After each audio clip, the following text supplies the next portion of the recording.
bring about a change of attitude of the bureaucrats at that time, who were at that time influenced by the British administration before that, and inculcate into them the sense of new India. Govind Vallabh Pant प्रशासक, routine प्रशासक नहीं था, एक innovative mind था जो हर नई चीज़ को इसलिए आधुनिकता उसमें है इसलिए उसे रोकने का प्रयत्न नहीं करता, उसे आगे बढ़ाने का प्रयत्न करता था। जैसे अब ये नई तराई का हिस्सा देखिए, नैनीताल तराई का, जिसमें बहुत बड़ा जंगल साफ करके बड़े बड़े फार्म जो आज बने हुए हैं, उस वक्त में चेयरमैन सेंट्रल ट्रैक्टर ऑर्गेनाइजेशन था। और ये सब अगर पंत जी नहीं होते तो ये काम कभी नहीं होता, क्योंकि उसमें मशीनें बुलाई गई थी, वर्ल्ड बैंक से लोन लिया गया था, मशीनों द्वारा सब जंगल काटे गए थे, ज़मीन जोती गई थी। तो उस वक्त तो लोग ये कहते थे कि ट्रैक्टर जो है ये तो गोबर भी नहीं करता है, अगर गोबर करता होता तो खाद जाता है ज़मीन के अंदर, ये तो तेल गिराता है जिससे कि ज़मीन की पैदावार कम होती है। तो पंत जी का दृष्टिकोण बड़ा प्रगतिशील दृष्टिकोण था। So many important situations arose during which his statesmanship shone brilliantly. And for instance, during the state reorganization period, when after the states were reorganized, the entire setup had to be properly carried out, and he did it with such meticulous skill that not the least disturbance or rancor was left anywhere. The same thing happened during his time when there was trouble in the Punjab, and there was a lot of movement, hunger strike in the Golden Temple, and various other disturbances here, there, everywhere. The deftness and the skill with which he solved the problems and managed the situations really was a marvel. कि बम्बई पर बड़ा भारी आफत हो गई देश भर में। द्विभाषी राज्य था, मराठी और गुजराती दोनों उसमें चलती थी, और गुजरात और महाराष्ट्र दोनों ये कहते थे कि हमारे पास आना चाहिए। यहाँ तक कि आप सब जानते हैं कि सीडी देशमुख जैसे व्यक्ति ने त्यागपत्र दिया इस प्रश्न को लेकर। सबसे बढ़िया ये तो हो सकता था उसका हल कि वो उसको केंद्रीय राज्य रखा जाए, लेकिन नहीं। यहाँ तक कि दंगे हुए, खून बहा। पंत जी की ये एक कार्यकुशलता थी कि उन्होंने सब चीज़ों को देखकर, सबसे बातचीत करके, और उस समय श्रीमती इंदिरा गांधी कांग्रेस की अध्यक्ष हो गई थी, उनकी मदद लेकर उसका फैसला किया कि बम्बई महाराष्ट्र में जाना चाहिए। महाराष्ट्र जो है उसका ही उस पर अधिकार होना चाहिए, उसका दावा सही है। और 1 मई 1960 को 2 राज्य अलग अलग बने। बम्बई को द्विभाषी राज्य रखा गया, राजधानी बनी महाराष्ट्र की। बना कैसे कि जब गुजरातियों को और महाराष्ट्रियों को दोनों पंत जी ने ये आश्वासन दिया, क्योंकि वो इतने बड़े आदमी थे कि उनके आश्वासन पर लोगों को विश्वास हुआ। अगर वो मात्र राजनीतिक होते तो राजनीति वालों का विश्वास कम किया जाता है, लेकिन नहीं। जब उन्होंने ये आश्वासन दिया और विश्वास दिलाया कि जो अल्पमत की रक्षा की जाएगी, अल्पसंख्यकों की रक्षा की जाएगी, अल्पमत की भाषा जो बोलते हैं उनकी भाषा का संरक्षण किया जाएगा, और अगर 5 व्यक्ति भी होंगे उस भाषा के जानने वाले तो उसके लिए व्यवस्था होगी उसकी शिक्षा की, तब जाकर वो समझौता हुआ था।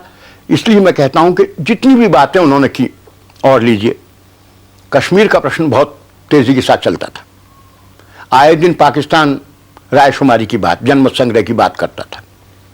पंत जी पहली बार जब श्रीनगर गए तो उन्होंने अपने एक भाषण में कहा कि शेख साहब, जेहलम में पानी बहुत बह गया है, अब रायशुमारी की बात गायब हो गई है। यहाँ की जनता ने फैसला ले लिया, यहाँ की सरकार ने फैसला ले लिया है। बात यहाँ की याद आती है जब वो आ गए थे दिल्ली और गृह मंत्री थे,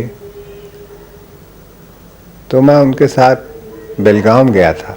बेलगाम में महाराष्ट्र और कर्नाटक के बीच में उस वक्त भी विवाद चल रहा था, स्टेट से ऑर्गेनाइजेशन के समय की बात है। तो वहाँ से कार में हम लोग आ रहे थे, तो रास्ते में बहुत से लोगों ने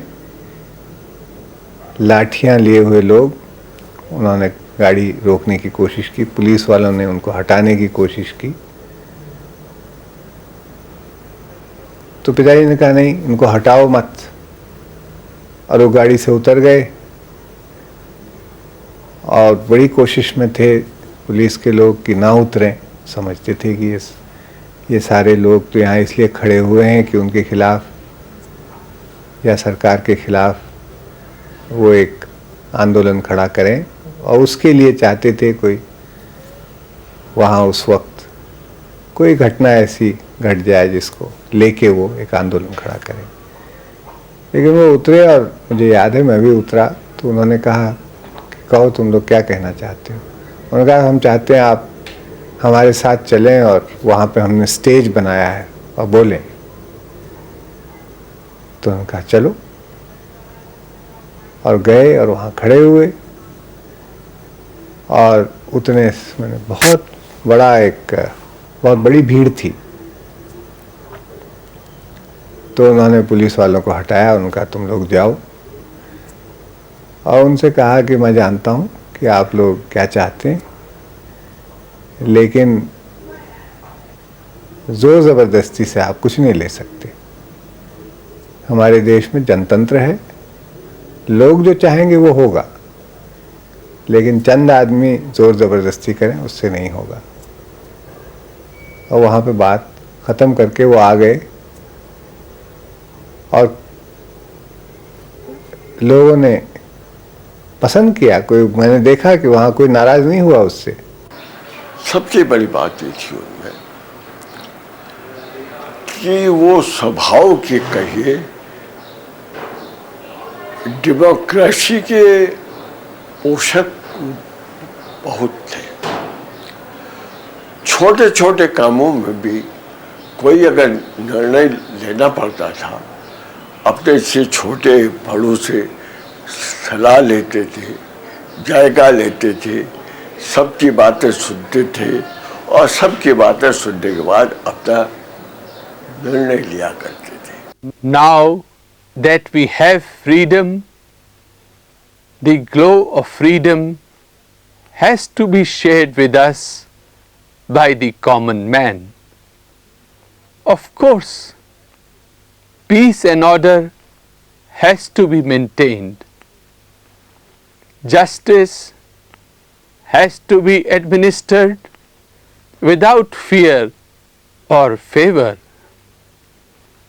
Care has to be taken to give protection to every person who stands in need of it. But the fulfillment of these somewhat negative functions do not in a democracy carry us far. We may maintain peace and order. We may have courts functioning efficiently and justly. But if the people continue to starve, if they do not have a sense of self-respect and dignity, if there is no spirit of fellowship and social responsibility, then mere preservation of peace is not much of an achievement.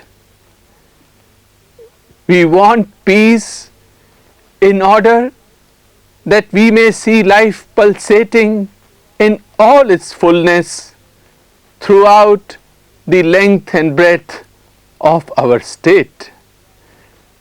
That is why, while keeping our fingers on the pulse of our people and while taking due care to maintain the basic conditions which are essential, incidental and preliminary to the growth of civic spirit and of the right approach and attitude, we will have to concentrate and rivet our attention on matters concerning the spiritual, material and economic welfare of the masses, of our people, without which, even if existence is preserved and prolonged,